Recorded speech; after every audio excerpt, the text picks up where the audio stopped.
Welcome to Spirited Straight Talk, the podcast to help you thrive with the help of spirit. I'm Deb Shepard, psychic medium, spiritual teacher, and author. Each week, I bring new insights to help you heal from loss, connect with spirit, and turn setbacks into triumphs. So let's get started.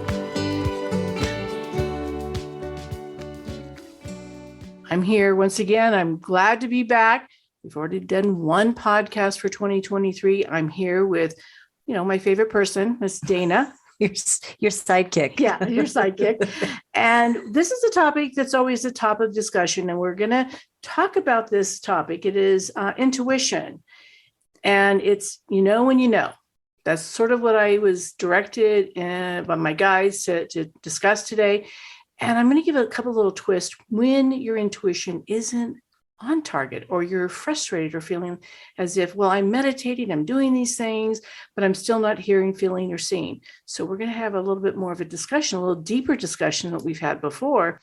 And one of the really great things about intuition that we're going to discuss is going to help you understand why there are times that you're frustrated with your intuition. Mm-hmm. And I know I go there when I'm not aligned with certain things. I mean, we both know. Yeah. But one of the things that comes to mind, and we were laughing here the last couple of days, when you tell your friend something or someone you care about, and they're a little frustrated and they're arguing with you, and they come back and you're right. And the first thing you want to say is, I told you so. Yeah. And no one wants to hear those words. So why is it that our intuition for others can be more, and it's not sharper, but it can be more really direct than it is when it comes to ourselves? Well, not only that, one of the things you always say too is don't listen to what others tell you as much, because that's their GPS, that's their guided psychic system, right? Right. But the other side of it is how many times that we see someone else's life with more clarity than they can. Oh, okay. Does that make more sense? Mm-hmm. So there's times where we're in the middle of the muck and someone from the outside, it's like when you watch a movie or a true documentary and you're thinking, why didn't they do this? Or you kind of already know the answer. Why didn't they ask for an attorney? Yeah. Why didn't they ask for an attorney up front? That was just a case the other day we were watching, like, why didn't they have an attorney there with them?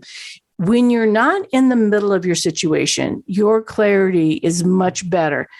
Going back to what you said, yes, when you are feeling something and you know something and your intuition is telling you, that's when you don't ask 5 other people for their opinion, because they're going to give you their opinion. But it really...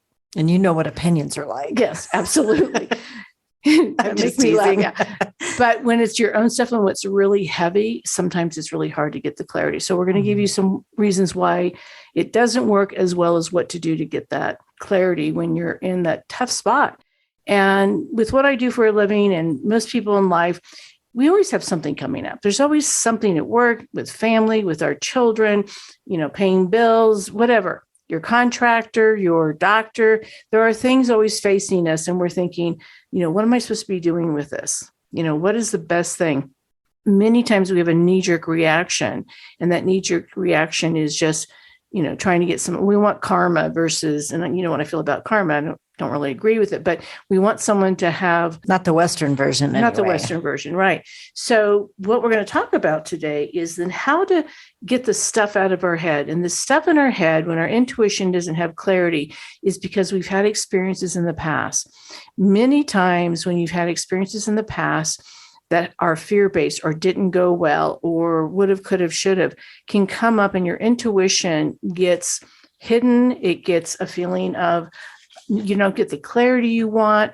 I was thinking of it like, you order a turkey sandwich and you have all the stuff on top, do you get to see the turkey, right? You don't see the main part of the meal. You have all this other stuff on top of it. Piled high. How do I get down to the meat of the situation? And it's the same thing with your intuition. You have all these other things cluttering your mind, cluttering your feelings, because our emotions play a big part. Our heart, our gut, our brain goes back and forth. And so that stuff isn't allowing us to get that real subtle feeling of intuition. And that intuition is given to us by a guidance that only wants our higher good. So it's not that left brain trying to control, manage the ego, the negative. And I support the ego, except when it comes to being healthy being ego. You support, it doesn't beat us up. So how do we get that clarity? Part of what we can do, and when you read a lot of stuff around your intuition, the first thing they say is meditate. That is not my first go-to for anyone learning to trust their intuition. I think that's one of the hardest things to do.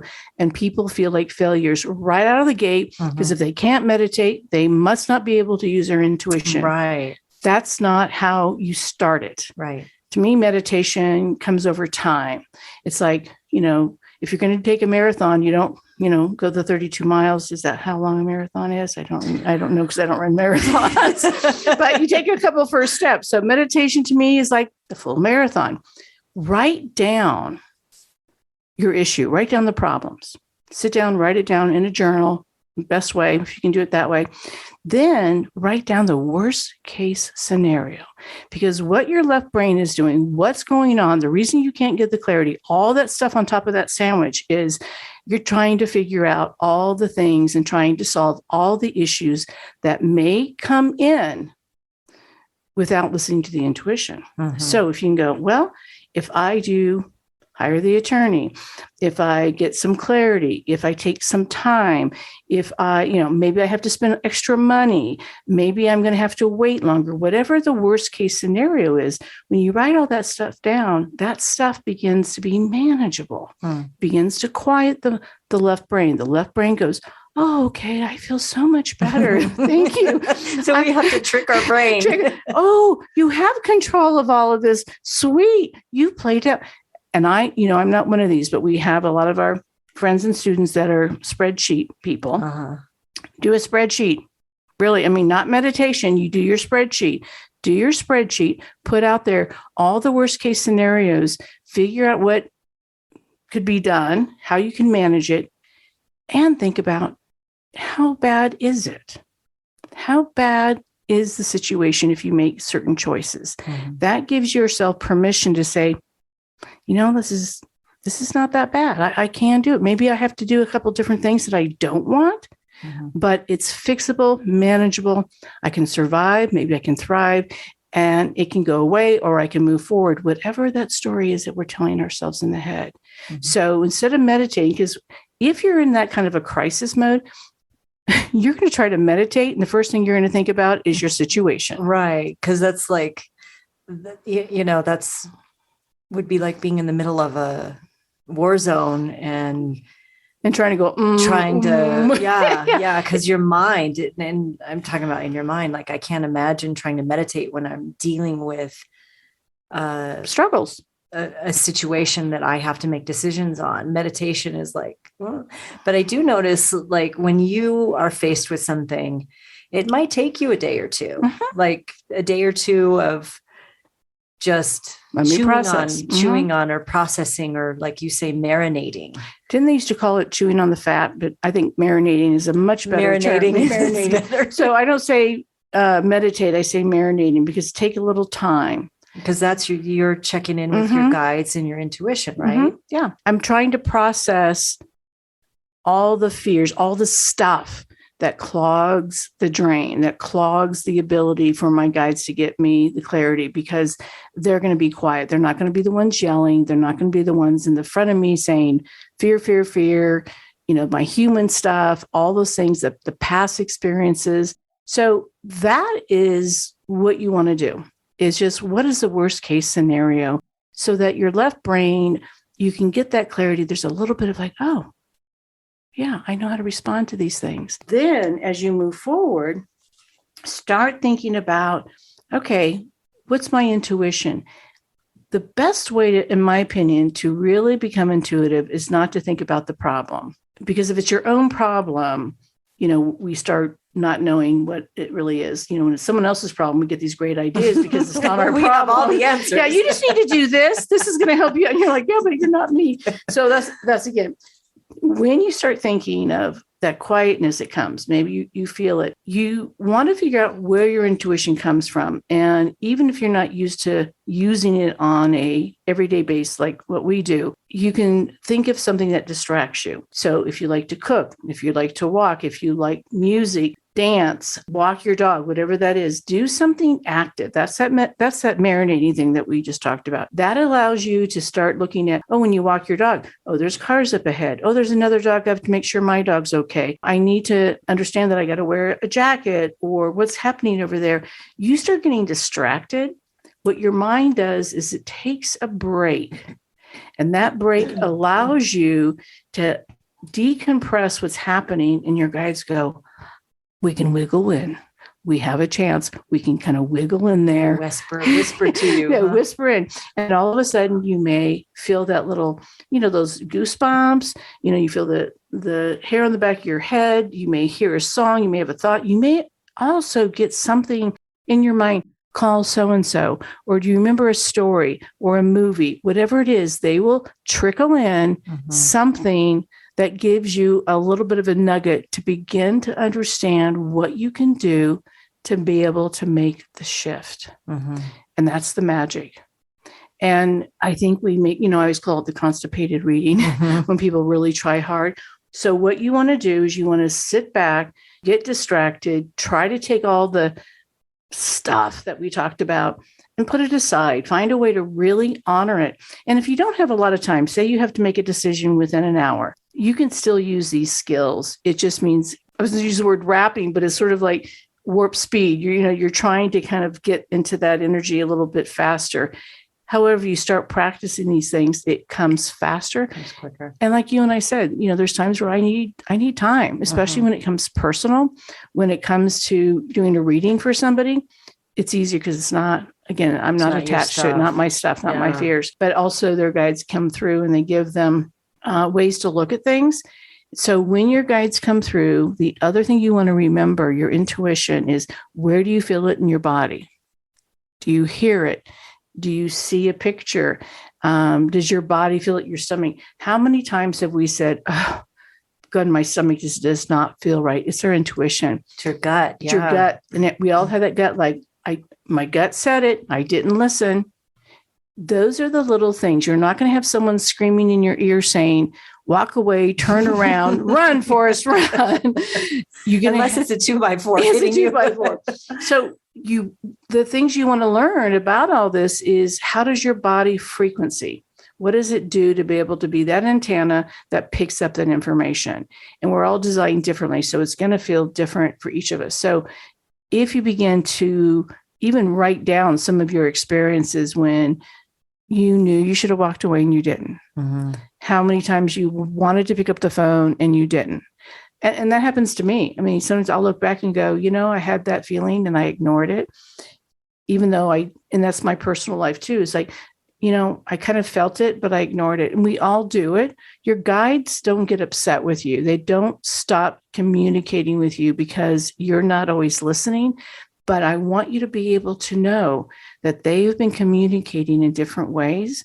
How have they been communicating with you so that how about when your shoulders get tight? Your ears ring. Your ears ring, yeah. Yeah. You feel like you can't speak. Your throat all of a sudden gets, those are signs that your guides are trying to say, you don't have a voice here, but you want one. So what are you going to do this time? With all of this, we're talking about the distraction. We're talking about, writing it down, where it feels in your body. Your intuition only works for you. If you're wanting your intuition to be, well, I need to make this tough decision, but what will other people think? What will my family do? What will my boss think? What will my clients think? If your intuition is telling you clearly there's something important for you to say, do, act, whatever that is, if your hesitation is based on, I'm scared or afraid, or I want my intuition to be based on how everyone's going to respond, most likely that will be failure. because that failure is you're wanting acceptance from others versus what your intuition is best for your higher self. Am I making that clear? Yeah. Because I think a lot of us think that if we have approval by people around us, we must be doing it right. Mm-hmm. Bottom line, if you're feeling like something isn't right, it's not right for you. Mm-hmm. I'm getting this feeling right now. It's, for instance, and we've talked about this, I was raised in a very strict religious home. And at one point in my very early 20s, maybe 21, 22, I guess that is my early 20s. And even before then, I'm going to say, well, yeah, right around there, I had a feeling that wasn't my path anymore. Mm-hmm. And my intuition, without understanding intuition, was this isn't right anymore. This is not where I want to be. And being approached by the elders in the church and being told what I needed to do to stay in the church, I knew without a doubt, without Was clarity. that before your marriage situation? No, after This was during? Yeah. So yeah, this is right before I got divorced. And then your intuition. My intuition. in. Yeah. Well, my intuition walking down the aisle was run, Forrest, run. Okay. Didn't listen then. For those that don't know the story, I remember walking down the aisle and thinking there's a car right outside that door. I could run, but the pressure of the people there, The religion. and everything was like, no, I need to go through that. I was just nervous. And after it didn't work for lots of different reasons, which should be another podcast, the typical thing would be, I'm going to lose all these people I've known all my life. I'm going to lose my family, which I still have. And I'm going to Lost your family. Yeah. At 62, family I still have never talked to since then. So that's been over 40 years. It was my gut saying, this is not where you belong anymore. Yeah. And anyone listening has had that feeling about things. But if my intuition would have been, yes, you need to not be here anymore, but I would have gone to, but then I'm going to lose everybody. That's not intuition. That is, That's fear. That's fear. So that was completely releasing the fear of saying, this is for my higher good. Even though I didn't have those words or understanding or that clarity, there's that soul level connection that I'm probably past lives, what I'm meant to do now is I had no idea what I was going to do, but I just knew that wasn't it. And you took the leap and you lost your family. Yeah. And that was still the best decision for you. Yes. I mean, thinking back, did I grieve? Have I grieved the loss of all these individuals? Absolutely.